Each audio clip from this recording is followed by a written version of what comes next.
जय जय रघुवीर समर्थ. आज आपण श्रीमद दासबोध निरूपण दशक 13वा समास दुसरा श्रवण करणार आहोत.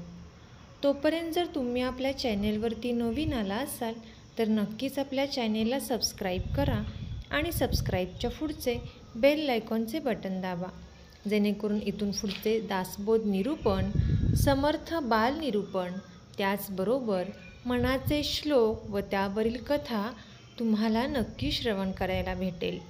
चला तर मग आजच्या निरूपणाला आपण सुरुवात करूया. जय जय रघुवीर समर्थ. श्रीराम समर्थ. ओम श्री गुरु दत्तात्रय श्रीपाद श्री वल्लभाय नमः.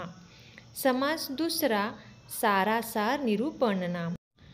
आत्मनात्मक विवेकाने अंतरात्मा तेवढा नित्य आणि बाकीचे अनात्म सगळे अनित्य आहे असे प्रत्ययाने समजले.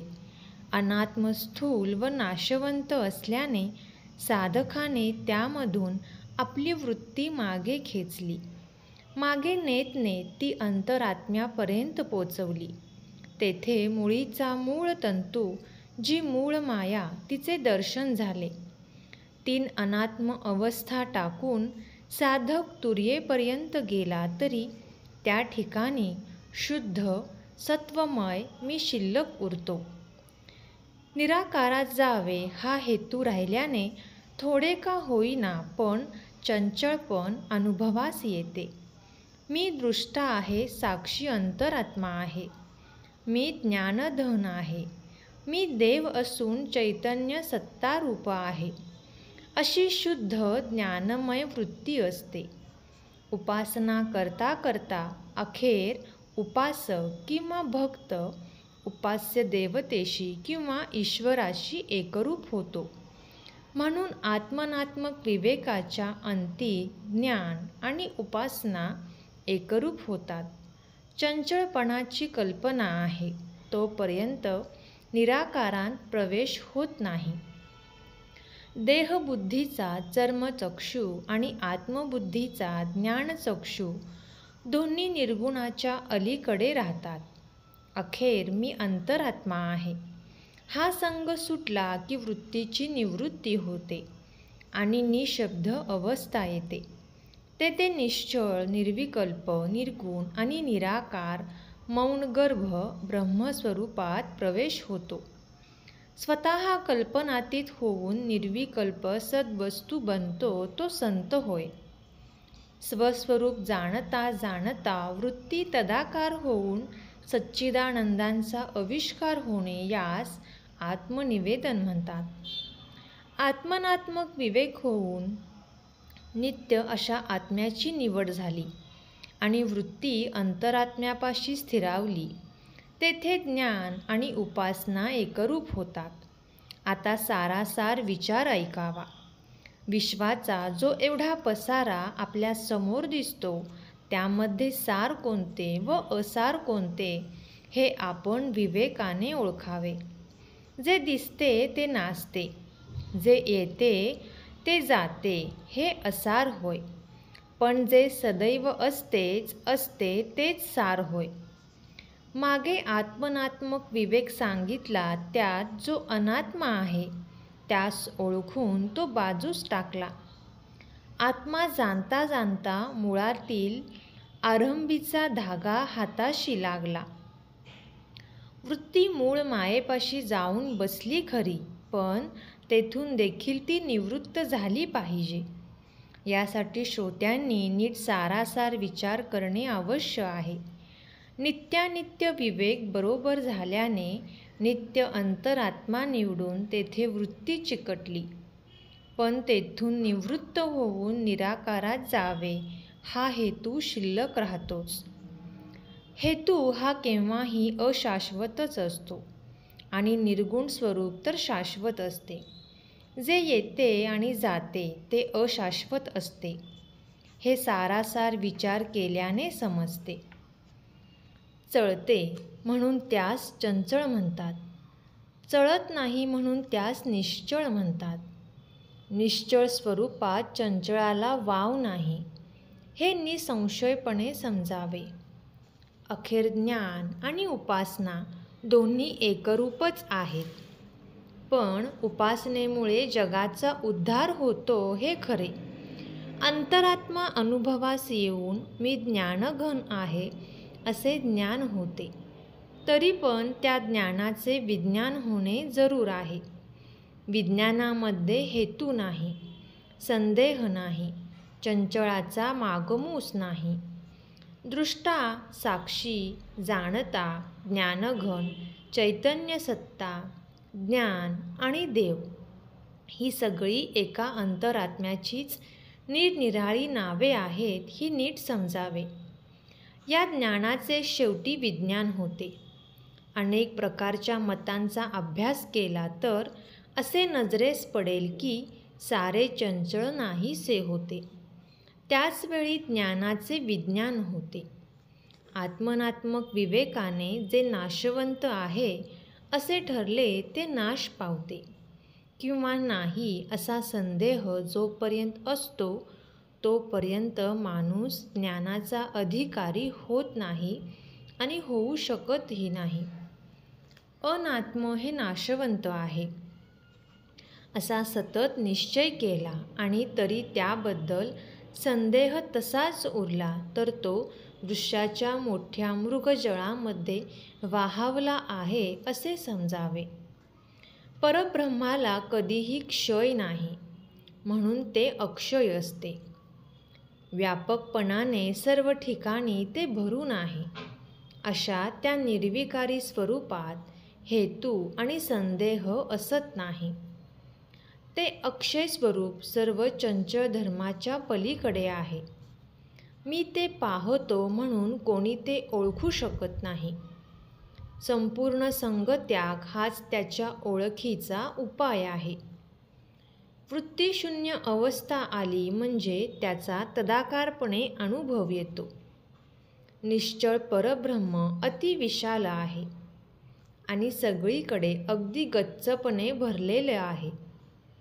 आरंभ, मध्य व अखेर या तिन्ही अवस्थात ते अगदी जसेच्या तसेच अचल, अढळ आणि अतूट असते. त्याचा अनुभव आला म्हणजे ते आकाशासारखे वाटते, परंतु आकाशापेक्षाही ते अधिक दाट आहे. आकाशविरहित एखादे ठिकाण असू शकेल, पण ब्रह्म व्यापून नाही असे काहीही असणे शक्य नाही. ज्याच्या ठिकाणी प्राण्यांचा संबंधच नाही असे ते निरंतर निरंजनपणाने असते. चर्मचक्षुने अनुभव घेणे ही देहबुद्धीची भूमिका, तर ज्ञानचक्षुने अनुभवणे ही आत्मबुद्धीची भूमिका होय. पण या दोन्ही भूमिका ब्रह्मानुभवाच्या अलीकडील आहेत. निर्गुण ब्रह्मस्वरूप हे स्वभावतःच जाणण्याच्या पलीकडे असल्याने त्यास जाणायला जाऊन जाणता येत नाही. मीपणाचा संपूर्ण त्याग झाल्यावाचून कोणालाही ब्रह्मस्वरूप होता येत नाही. म्हणून साधकाने मीपणाचा निःशेष त्याग करावा आणि मौन गर्भ म्हणजे शब्दातीत असणारे परब्रह्म अनुभवावे. असाराचे निरसन करता करता सारे असार बाजूला सरले. जेवढे अशाश्वत होते तेवढे सगळे नाहीसे झाले. मग जे निश्चळ परब्रह्म उरले तेच सार होय. मूळ प्रकृतीचा 8 देहांचा पसारा बाजूस सारावा आणि मग ब्रह्मरूपतेचा अनुभव घ्यावा असा उपाय साधू संत सांगतात. ते ब्रह्मस्वरूप सर्व मानवी कल्पनांच्या, अनुभवांच्या आणि विचारांच्या अतीत आहे.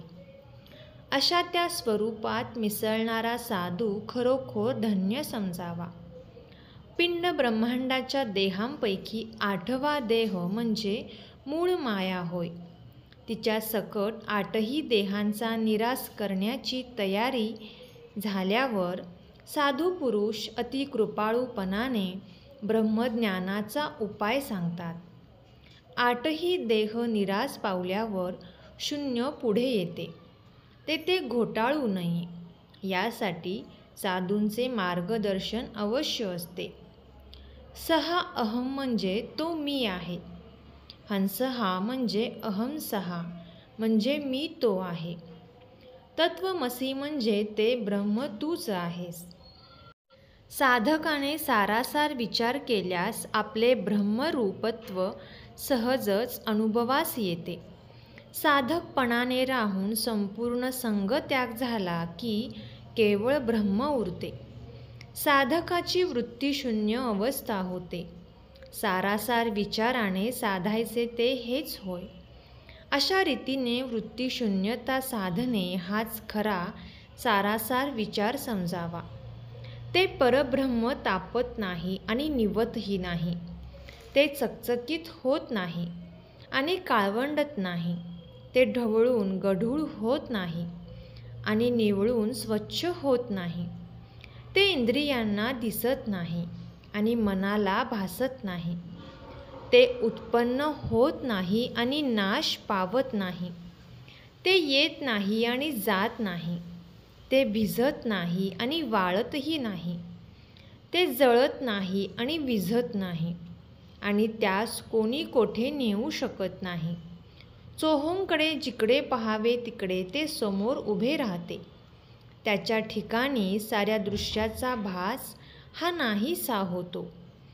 अशा त्या निर्विकारी ब्रह्माच्या स्वरूपाशी तदाकार होतो तो साधू मोठा होय.